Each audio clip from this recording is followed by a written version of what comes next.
Welcome to the Ashleigh Surratt Show, where we take the road less traveled and make it more traveled. You think that's what my intro is? We take life's wholesome moments and we make them funny. And you may think your house is dirty. Well, let me tell you what, everyone's house is dirty. That's what I think. It's kind of good. Welcome to the Ashleigh Surratt Show, where the hilarious, the heartbreaking, and the spiritual and the practical all belong. Some weeks it'll be me sitting, spilling what's on my mind. Other times it'll be me bringing you guys along with the noise of daily life.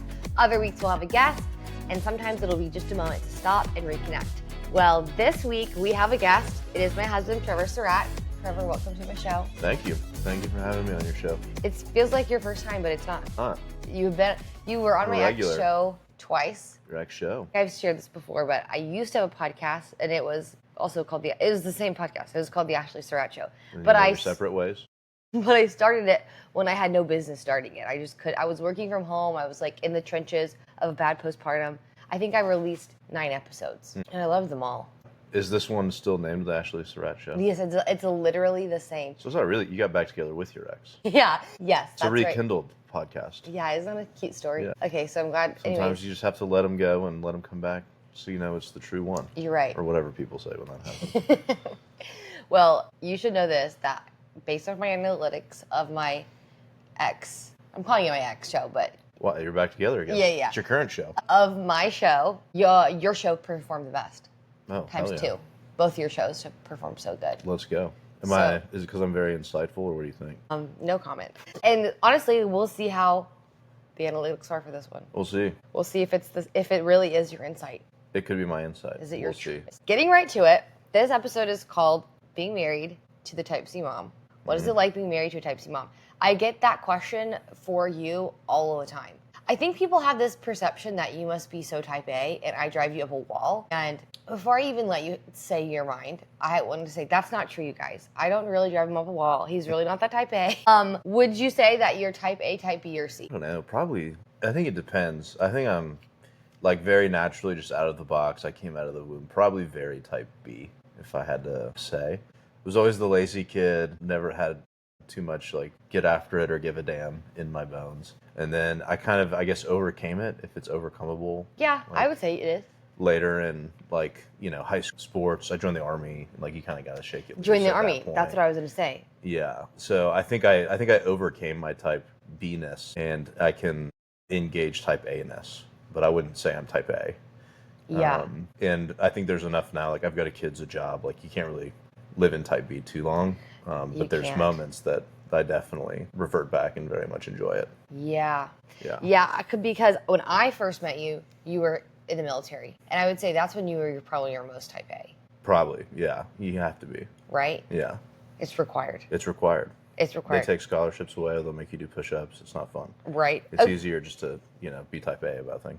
So, I mean, obviously, I think almost everybody is Type C. Because the idea of saying you're Type C is pretty much just saying, like, it's impossible to be fully Type A or fully Type B. Nobody's that two-dimensional, No. Well, yeah, no surprise that you are Type C. Yeah, that's a long way to say, yes, I think I'm Type C. Yeah, but isn't everybody? But how I would explain it. Well, Type C is a new thing. We didn't know what Type C was until you made it up a few months ago. That's fair. That's true. Yeah. Okay, so when did you realize, now going based off, the question is, when did you realize I was Type C? But I'm asking, when was the moment you were like, wow, she's really Type B and really Type C really Type B and really Type A all at the same time? When was the moment I realized I'd been tricked? Well, because did you think I was Type B or Type A? Oh, Type A, for sure. Well, I am Type A. Yeah. In my heart of hearts. You are. You're a Type A baddie. Yeah, I am a Type A. I'm a retired Type A baddie. Yes. Probably, well, we were long distance. We'll get into some, like, Trevor and Ashleigh lore here a little bit, I guess. But we were long distance for 5 years. When we started dating, I was living in Vermont. You were living here in Texas at the time. You really you kind of put out the best of each other. You know what I mean? So, like, you 100%. hop on FaceTime and be like, oh, sorry, I just got done studying. And after rugby practice, squeezing it in between lunch and dinner. And this is your set time. So it's really easy to, like, paint yourself as that Type A. I don't think either of us were hiding it necessarily, but you kind of give the other person the benefit of the doubt. Yeah. Oh, she's studying. She's so busy today getting after stuff. So we did that the whole, like, first 5 years that we were dating. So we never lived in the same city. Obviously didn't live together, nothing. So it really wasn't until probably, like, closer to marriage in like maybe we lived in the same city, but even when we first got married and actually moved in together, you were still a type A baddie. And I think that's really, a lot of people's story. Is it was really children. It's kids that brought it out. Yeah. It's kids who bring it out of you. Because I mean, I think every parent has this like list going into prior to having kids. Like, oh, I'm never going to, or my kids will always, like, right? Don't we all do that? You hear it all the time from people too. And if you have kids, you hear it from like coworkers or whoever, and you're like, all right, just wait. Yeah. Just wait. And I think I didn't realize the just wait was going to be like how I myself function. You know what I mean? Yeah. Like, I think I like talked a big game about like what they're going to eat and the toys they're going to play with, but I didn't realize it was going to be what their screen time is going to be. Yeah. That's always a big one. But I didn't realize it was going to be like, oh, but I will never charge my phone anymore. You know what I mean? Like, I used to have a charged phone. My van will never be clean. Yeah. And I didn't realize it was going to be like it was going to be on me as well, you know? Yeah. I'm going to pair the rugs in the floor to match the juice that they usually spill. That is true. I feel like the mark of having older kids for us is when we get a solid colored rug. Yeah. You know what I mean? You're really taking a chance. Yeah, because that's when you're like, okay, if I know not everybody's watching this on a video, or if you haven't ever seen my rug, I don't expect anybody to memorize my rug from social media, but it's very patterned, and I believe that it hides every stain in the world. Oh yeah, it's the camouflage of floors. It really is. Like, every color of spill has been on this rug, and I've done my best to get it out. The best feels generous. I've tried getting it out, you know, and you really can't see it at all. Can't see it at all. It's perfect. It's a dream. Okay, so what's the most, and mind you, I'm pulling these questions from people's curiosity. People have asked these questions about you/us. What is the most type C thing about me/us? Like, what's the most type C thing about, like, what's the biggest juxtaposition, I guess, is a better way to ask this. I think when you look at the house, we've got two physical calendars. One is very large on the wall. The other is slightly smaller on the fridge. They match. And they also match the one on the app on my phone, on my Google account. So you've got just like everything planned out by the day, where we're going to be, who's going, who's involved. And if you just look 3 feet below it in the kitchen, it's just chaos of just like crumbs on the floor. Like whatever our youngest was eating that day is just an absolute war zone underneath her. Toys everywhere, spills, everything. So just like somewhere in between that 3 feet of where the calendar stops and the floor begins is the difference between. It's just like type B, yeah. Okay, so this is not in my notes, so I didn't prep you for this. But, okay, so background to this question I'm about to ask him is, when it comes to posting on social media, especially at the beginning, I was just truly flying by the seat of my pants. I work in Pinterest management, so I would work my Pinterest job in the morning with the kids, and then whatever inspiration came to me, that was the video I'd make that afternoon. I would just make it, I'd post it, and I wouldn't think twice about it. So it's not like I'm like talking like to Trev at night, like, oh, tomorrow I'm going to make this. It's pure surprise. I usually see them when y'all do. You never know what Yeah. I could possibly be doing on the internet. Yeah. When you saw my first Type C mom video that you didn't even see me film it, you had no idea. Be honest. Did it embarrass you? Yeah, probably. But I think that's like part of what makes it special. And I think the reason it probably blew up is you're so used to seeing just kind of manicured homes in the background of Type A videos, or if they're Type B, they're making fun of Type B people. Obviously, their house is a mess. But even still, it's like a manufactured mess. It's a manufactured mess. Like, I'm trying to make it funny, so I'm going to actually clean the entire house, but then I'm going to re-mess up the forks and spoons or something like that. Yeah. You know, versus our house, it was just raw. I was like, that's how I left it this morning. That was how it looked when I walked out the door. All your coworkers, they know exactly what it looks like. They know exactly what our house looks like. You know, strangers on the internet, this is what it looks like most of the time. That's so funny. Yeah, that's it. We didn't choose any of the paint colors. Our landlord did. That feels really We're in a important rental, so don't judge us too hard on our green bedroom. Decoration. That's so funny. Yeah, I always wondered that, because there was a moment, I think after the Type C mom video had blown up, I was on 4 or 5 podcasts about being Type C mom, and I was finished the last one of the week, and I was, I had answered pretty much the same questions on all of them, and I was just thinking about our life, and I had a moment where I was embarrassment kind of hit me. I was like, oh my gosh, that was bold of me. The scene that comes to mind specifically is the one where I'm laying I think she was 4 months old at the time, our youngest daughter, in a bassinet, and the head is full of dirty diapers. And that's not staged. Those actually had poop in them. They weren't pretend. Yeah. You know what I mean? And because I do that. You were doing it live. I was doing it. We don't use props in this house. And I just was thinking, like, I'm so glad I was Delulu in that moment, because if I would have seen it written down on paper, Like, I would have been like, what? Dude, that's embarrassing. Script would have been rejected. That would have been everyone in Hollywood. So true. Okay, so if someone asks you to describe what it's like being married to a type C mom, I feel like the major context to your answer is you two are also pretty type C. Like, obviously you have your type A things. Like, it's not like I am chaos and you were like Mr. Buttoned Up. No, not at all. Okay. No. So how would you describe it? What is it like being married to someone who's like really type A about a handful of things and then really loosey-goosey about everything else? I'd say it rules. It's awesome. It's the best of both worlds. It's the best of both worlds. It truly is, yeah. That's a great answer. I've got the whole weekend planned out. I know exactly what I'm doing. If anybody asks, if I get invited to go like on a hunting or fishing trip, I can be like, let me see what's going on. There's no guessing. And I know exactly, and I know if I can get out of it or not. So that's nice to know. It's fun, like being able to like do things still, like if we get invited to do something or if we're hanging out at, you know, my parents' or your parents' house, we don't have like super strict schedules and things that we need to stick by. I think something that can happen is it can be really easy to let children's schedules dictate everything that you do. So yeah. There's some flexibility there, but we also care. We're not going to, you know, cut off our nose to spite our face just in the name of like getting to hang out for 3 extra hours with somebody, you know. But I think you kind of get the best of both of like, and you can choose like what you want to be flexible on and maybe what you want to be more rigid on. That's so good. It's much more tailorable to, you know, what you want your life to look like in this age. Because it's hard. Like we've got 3 under the age of 4 right now. So you've got to like, we've got them all over the place. Like one's about to start school and we're trying to get into like a school routine. And the other is brand new, really fresh out of the womb and starting to cry. It's starting to cry. As we speak right now. Right now, we are recording this podcast 9:45 p.m. We just finished the bedtime sprint. It's not sounding very successful. Sounds like we might have to. Well, I'm going to give her about 2 minutes. Yeah. Going 3 for 3 for about half an hour is solid. I know. That's what I was saying. Yeah. We are not a family you should take sleep advice from, in my opinion. No. Yeah. No, We'll give it. Too big. You should make some rounds. It shouldn't be a one-stop shop.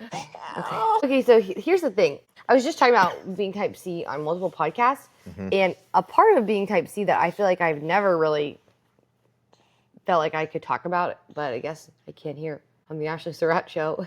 Whatever you want. Yeah, is being type C, the elephant in the room for me is support you get from your partner. Because most type A moms I've met that are truly type A have help, whether it be familial help or paid help. Or just one kid right now. So it's hard to talk about being type C without talking about what's going on behind the scenes. And that is moms, or honestly just parents, just trying their best, trying to make it, trying to do it all, trying to work, trying to like, there's just so much. And so I would say it's fair to say if being type C is a sliding scale, like sliding more towards type A or more towards type B, the more support I receive, whether it be from you or a housekeeper, which we do not have one, but Is the housekeeper in the room with us right now? but like the more support I have, a private chef, a taxi driver, you know, that allows me to be more, I mean, and I'm not even speaking for myself, I'm just saying like that's just kind of how it works. So, I mean, anyways, with that, since my podcast is a safe space to talk about this, I do want to talk about our dynamic and how gender roles shake out for us, the way we support each other, and how that allows us to be less type A and type B. Let's start with, how do we view the care of the children and care tasks in our family? How do we do it? That's a great question. Well, we got that game. I love that you think it's a game. Well, I thought it was going to be a game. It turned out it was a trick. No. It was once again a trick. Okay, so I know what you're talking about. It's called the fair play method. I'm explaining to the people who were not at our game night. It's by Eve Rodsky. She has a book called The Fair Play Method. And there is a game or a deck of cards that goes with her system. And to be brief, essentially, you sit down with the deck of cards after reading the book or instead of reading the book. I did not personally read the book. The deck of cards. Waste of time. Don't say that. I'm sure it's a great book. I'm sure it's a great book. And I want her on my podcast one day, so do not say that.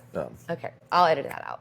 And so you take this deck of cards, and it has literally everything that you ever could have to do to keep a home. Oh, yeah. Everything's covered. Just about. And then you go through, the first step is you go through the cards and one at a time agree on the minimum standard of care. So to explain that would be, let's say the bedtime card comes out. Get kids ready for bed. Then you would walk through what is the minimum. Like if you're doing the bare minimum, which hopefully you're not doing it every night, but you might have to. What is the minimum standard of care? And then we have to agree on it. Okay, well, I think the minimum standard of care is they have to be in, clean diaper, clean underwear. Have books read to them and fall asleep. Yeah, and then I could argue, well, no, I think at the very least they should also get their teeth brushed. And then you could be like, well, I don't think so. Be like, no, brushing your teeth is silly. And anyway, so once it's a lie made up by big toothpaste. Don't say that. Once you have an agreement on what the minimum standard of care is, then you go through and you split the cards up. Yeah. So it's like, take the trash out on weekdays, Trev's card. That's me. Lawn care, Trev's card. Yeah. For buying gifts for other kids' birthday parties. Sadly, my card. Ash card. That's a card I wish I didn't have.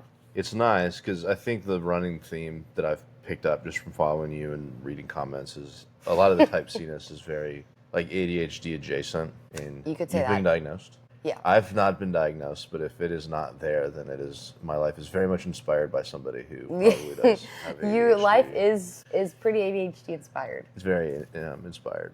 Always has been. Always has been. And so it's nice. I feel like ADHD people in general, it helps to be more like task oriented on things and with deadlines and things. So it helped a lot with just knowing like these are my chores no matter what. If I do not take the diapers out of the diaper genie, it's not getting done. So when I see it, I need to take care of it in that moment because I need to always be on top of it. I'm also on top of the trash. I need to make sure that the kids get bathed every night. That is also one of my cards. Yeah. Bedtime is another one of my cards. So if they don't go to sleep, the older two, you're still making sure the baby goes to sleep. But the older two, those are my responsibility. The garage, the yard, things like that. Yeah. So it's nice to have a defined list of tasks that I need to make sure that they get done every day. And part of it is the way that the system works is each card, if you own the card, you're in charge of all three parts of said card. The first part is noticing that the need exists and it needs to get done. So going off your diaper genie card, like Trevor has a diaper genie card, so it's up to him to notice when the diaper genie needs to get taken out, and then you smell it first. Yeah, this is the easy one. And then the second one is plan a time to make sure it happens, and then the last one is execution, like to actually do it with tasks like grocery shopping or meal planning. Obviously, seeing the need, planning it is going to be heavier than just like taking out the trash, but nonetheless. And I feel like that when it comes to going back to the original question of like, do we drive each other crazy with being like type C and like being loose about some things and tight about other things? And obviously they're not always going to line up what we're type A about. I think it's really helpful to be like, that is your card fully. I don't ever have to get lost in the sauce or whatever is going on with your cards. And same with mine. Like if I want to do my very crazy psycho method, then I can do it, and it doesn't matter because it's my card. Just the other day, I looked you in the face and I said, you see this conditioner bottle? It's full of shampoo. Remember I did that? Yeah, I know. And I conditioned my hair exclusively. And there was a very good reason why I chose to refill the bottle with the, I'm not going to even explain myself, but I'm just saying that was my card. I don't think there is any reason. No, there for sure is There's no explanation. There is for sure a really great explanation. It's because I liked the bottle. I bought it in bulk from Sam's Club. And then when the conditioner bottle was empty and I had so much shampoo and I liked the conditioner bottle, whatever. All that is say, it's my card. And so that's why I think that method works great because it allows you to like do things your own way. Yeah. You know? It's not my card, so I don't recall what it says, but does it actually say put shampoo in the conditioner No, bottle? it doesn't, but I'm in, no, Okay, no. I was just wondering. No, but I am in charge of managing and keeping in charge of all of our house products, toilet paper, shampoo, dish detergent, all that kind of stuff. And so minimum standard of care should also include keeping them in the original bottle. Notifying the other party that single ply toilet paper is unacceptable. We do have about 20 rolls of single ply toilet paper in this house so right much now. single ply toilet paper on accident. It So really is bad. Make sure you guys work through these things on the front end. You have to be diligent about establishing the minimum amount of care required. That's actually, I know you're being funny, but that's actually a really good point. I'm not joking. No, actually you're right. But we should have said that when we sat down. When it comes to like when I'm buying the products, that under no circumstances. Do we buy single-ply toilet paper? Yeah. No, I agree. If we need to get the cards back out, I'm open to it. Yeah.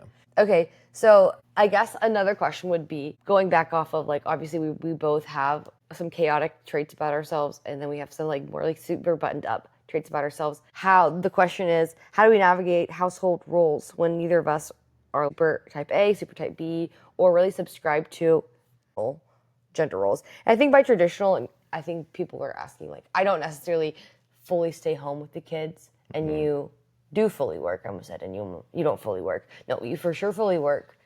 But I guess that's the tradition. That's like different, is that I'm working in home with the kids. I'm the better cook. And that's not I'm super also traditional. better at cleaning. Okay, I actually disagree with you as of this week. I feel like my cleaning game has gotten pretty good. Yeah, because you've been learning from me for 5 years. No. The baton's finally being Don't passed. even say that. But I'll give you the cooking award. You for sure are the better cook. It's a really big fat bummer you can't do it.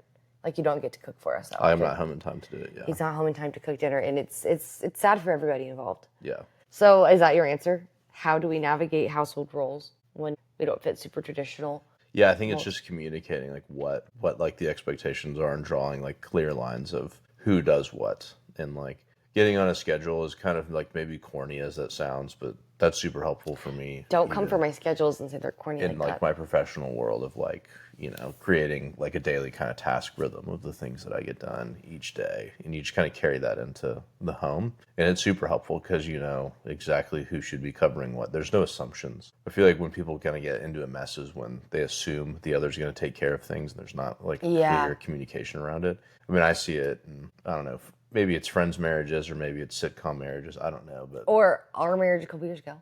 No. What? We you don't have those issues. Don't even say that. Don't even say that. Not us. No, that's not true. No, yeah, maybe it is that. I'm projecting it onto calm dads. But yes, it's super helpful to like just help make things black and white and like getting into like rhythms of what gets done each week. I use like physical alarms on my phone. Like every Wednesday at 6 o'clock, my do the laundry alarm goes off. Things like that. Yeah. And it's been super helpful. It just takes all the guesswork out of who's going to take care of what. Yeah. And being disappointed in your spouse if they don't do something that you had secretly assumed that they would. That's a really good point, because I feel like so many women, I'm only going to speak for women. There's a lot of disappointment around the mental load and the way like it feels so invisible in motherhood. And I think that's something that I really enjoy about the Fair Play deck. It's nice to have the physical amount of cards. So like my stack is thicker than yours. I'm not like bragging or anything. I'm just saying it is. But it is validating, not necessarily to you, but to me. It makes me be like, okay, see, I'm not just like grinding my gears for nothing. Like, look how fat this deck is. Like, it helps the unseen feel more seen. And like when you were saying not assuming things, I feel like that was a big thing we grew in between kid 2 and 3. Is more of like making assumptions about time before. So now me and Trev have this rule where it is assumed that if we're both in the room with the kids, that we're both completely tuned in. And if you need to tune out, like to go to the bathroom or to like scroll or whatever, you have to announce it. Oh yeah. Particularly heavy on if you're going to the bathroom, you need to announce it. I'm going to the bathroom. You have to tell me. And I will be battling that single ply for a while. Even. But because if you are in a dynamic where we're both in the living room and you just get up and leave, and obviously I'm not projecting this onto everybody, I'm just saying like for us, for you to She's projecting it only on me. if you can just get up and go to the bathroom, then you like, and you don't have to like let me know to cover what you were doing, then you weren't really doing anything.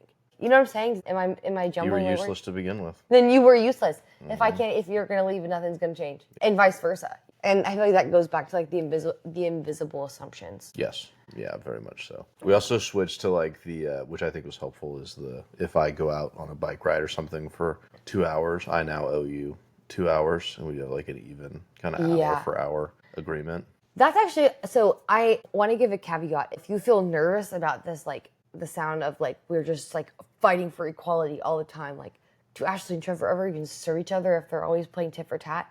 That's not it at all. I think that when it comes to just caring for a family, the mental load, chores, all of that, we don't really play the who's doing more game. We play the like, do we get to rest the same game? Yes, it's very much that. So it's never about who did more. It's always about like, if you have time off, then I get time off. If you can sleep in, then I sleep in the next day. Like if I'm up doing something at 5 a.m. and I'm back, before 7:30 and they wake up, doesn't count. Yeah, that doesn't count. Doesn't count. It's not taking your away from parenting. Exactly. Taking away from sweet snooze time. Yeah, but you could have been snoozing. You could have been snoozing.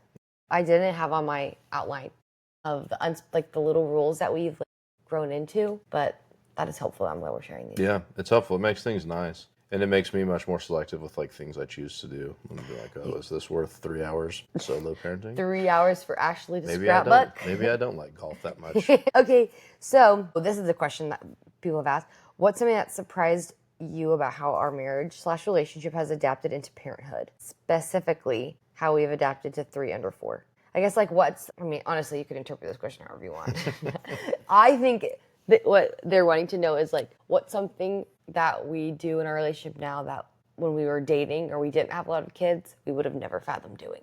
I know that's hard because we kind of jumped right into kids. Right away. Right away. We got married in August of 2020, and our first was born September of 2021. I think you were pregnant by January, 3 months in. Yeah. So we didn't really have, and we were long distance the whole time before that. So we didn't really have a lot of time to be single together or just the two of us. Yeah. We kind of hopped immediately right into being pregnant, kids, and then we've just been hammering them out since then. Pretty steady steady drumbeat of kids out of the womb. I don't know that I can really nail down what the biggest change was because it was marriage happened. I'm living with a woman for the first time ever in my life. Now she's a pregnant woman. 3 months later, I was living in this larger house in Austin with 4 other dudes before that. Now I'm living in an 800 square foot apartment with a lovely lady. I don't know what half the stuff in our house does anymore. There's carpets.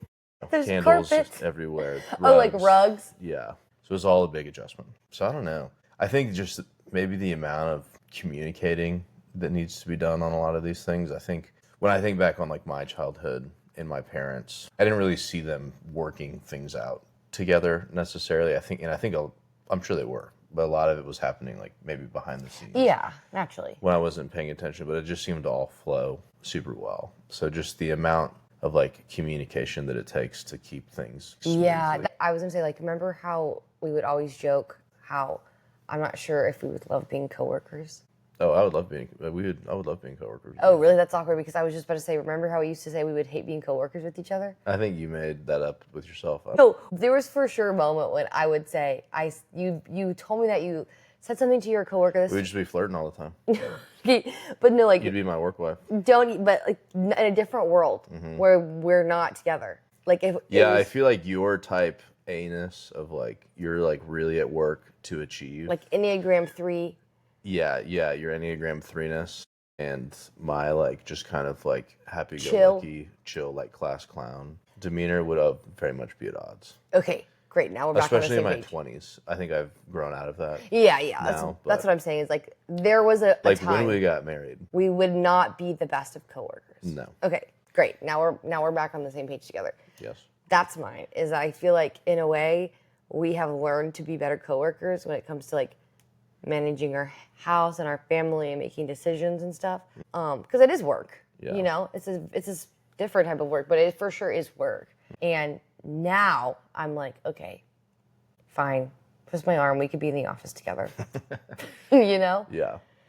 I feel we've grown that way. We don't have to secretly be dating to all of our coworkers anymore. We don't have to. We're confident enough that it's going to work. It would work now. It wouldn't have worked in the past, but now we've found it. You had to keep it secret for a while because you weren't sure. Yeah. Okay, so wrapping up, when it comes to women who will feel they're so type C, so crazy, think of, my calendar energy and the disaster that my car is, or just just think of just the most extreme versions of me. And to the listener who is just I wish my husband would get it. I wish he would know that I wish he would see this and think that I'm actually not cuckoo bananas. Or like there's a reoccurring comment I see on a lot of my videos that is like, oh my gosh, I can't believe you exist. I had to send this to my husband because he thought I was so crazy and the only one. You know, which I'm like, yeah, I thought I was the only one too. And maybe you thought I was the only one as well. Oh, yeah. You know what I mean? And you're wrong. I was wrong. Well, no, you're right. You're right. What would you say to that partner who feels like they're married to someone who's just so extreme of both? I feel like you and I specifically used to always have a hard time when like we would have people over and like we would also go visit friends who also had families. And we would just be like, how come every time we go over, their house is immaculate? It looks beautiful. Yeah. And every time like they come over, our house ends up looking good, but we have to really work at it all morning. Yeah. And we are like making it happen. And it never really dawned on either of us. We were like, I think this is just what everybody does. I think everybody's doing this. People are coming to our house wondering the same thing. Yeah. And I think there's so much of this, and I don't know that if it's like a social media thing or what, but it's like the same concept, I feel like, of you just kind of always see everybody at their best. And that's not really truly how everybody is, especially if you've got like multiple children and you don't have a lot of help. Yeah. So I think, what was the question? What's my advice to these ladies? Yeah, sure. My advice to the men, to the husbands, would be like, relax, dude. Your wife's probably awesome. Maybe your expectations are a little bit high, and it's a really hard job. And if you haven't done it, one, you're probably a crusty dad. You need to figure that out. Like, spend some time with your kids by yourself. Take the time to like give your wife a break, and you'll see how hard it is. And like maybe base like your expectations of what she should be doing on what you could also accomplish. You know what I mean? Instead of having these astronomical expectations that she should be a maid and a cook and also work whatever side hustle she has going. So it's super difficult. It's really hard to do. That's good. And my advice to the women is make his ass do it. Try. Go send him out there with the kids for a weekend and see how he does. You know, I don't know. But I think just like, don't be afraid to have those conversations with them and kind of lay out where you're at and work through those things together. And I think like as men, being like in a position to like hear your wife out and to like understand that it's hard and figure out ways that you can help. I think what helps me the most when I'm trying to you know, I'm like gargling at the end of the day because I've been working all day and I clean up the same messes every day. It's the same mess. Yeah. And it can feel really endless and really helpless, but just reminding myself that like this is how I serve my family, and like me doing this and like getting through this every day sets everyone else in my family up for a better tomorrow. Like they're going to wake up, the kitchen's going to be clean, their toys are going to be in their spot, their books are going to be ready to be read, and everybody's starting off on the right foot instead of like starting out with a messy house because I decided to have a bad attitude about it. And then everybody's starting off on the wrong foot, and I'm not being like a good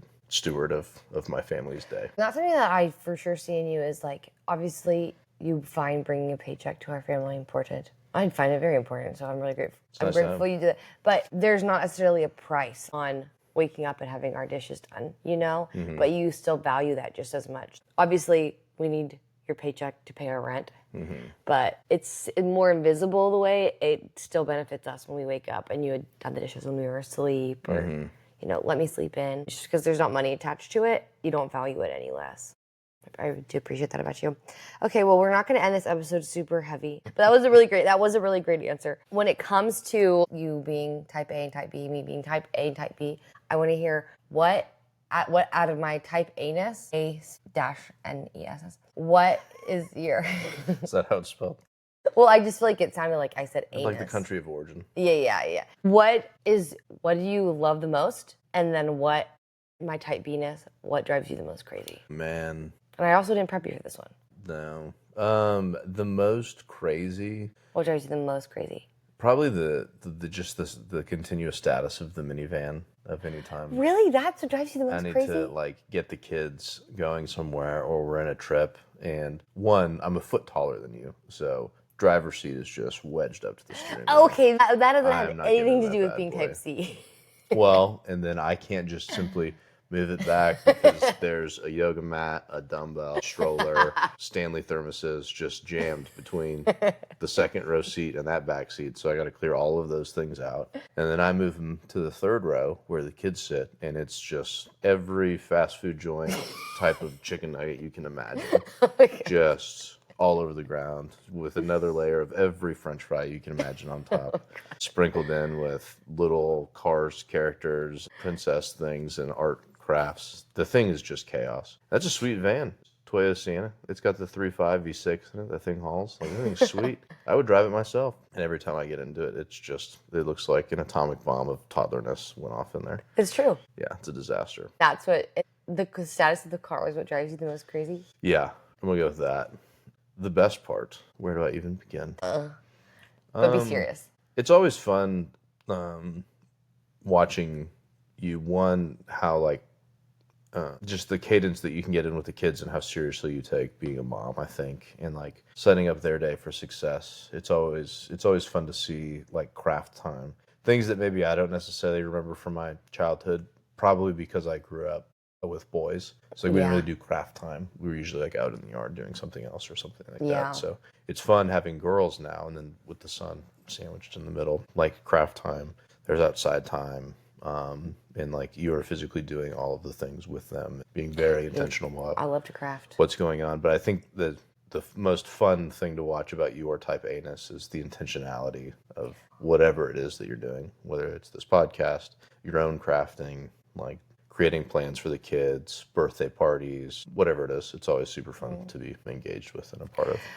Oh, that's really sweet. Thanks, Trev. Okay, well, with that, we'll wrap up our episode. If you are in the Type C Mom Club Facebook group, I'm glad you are. If you're not, I will always approve you. Just send an invite. At the end of every podcast episode, I always ask a question, and then you can answer it in the Facebook group so we can all see each other's answers. And I want to know, what is the most Type A and Type B thing about yourself right now? Yes, I'm so curious to see how many of these we have in common. Anyways, same time, same place next week. I'm with you in this chaos, and I'm cheering you on. Me too. Thank you. You're welcome. Okay, that's it.